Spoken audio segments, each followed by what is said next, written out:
ఇవాళ మేము మూవీకెళ్తున్నాం. ప్రతి సాటర్డే ఎలాంటి బ్రేక్స్ లేకపోతే ఖచ్చితంగా మూవీకెళ్ళి టైం స్పెండ్ చేస్తూ ఉంటాం. ఈ సాటర్డే అంటున్నారు, వీళ్ళకేం పని పట్టలేదనుకుంటున్నారా? ఎందుకంటే మేము చూసేది ఫ్రీగానే కదా. మీరు వింటున్నది కరెక్టే. ఆర్మీ వాళ్ళ కోసం ఫ్రీ మూవీ ఆడిటోరియంస్ ఉంటాయన్నమాట. ఇదే ఆ ఆడిటోరియము.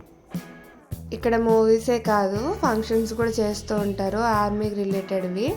ఇదిగో చూడండి లోపల ఎంత బాగుందో. పీవీఆర్కి మాత్రం తగ్గదు కదా.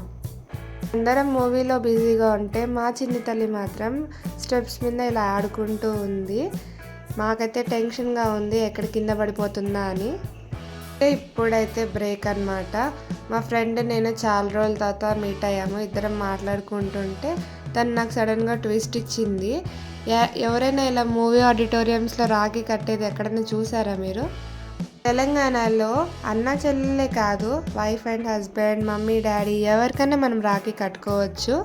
రాఖీ అంటే అది ఒక రక్షలాగా. దానికి బాగా ఎంజాయ్ చేసాము. ఎందుకు మూవీ ఆడిటోరియంస్ ఫ్రీగా ఉంటాయో నెక్స్ట్ వ్లాగ్లో చెప్తాను.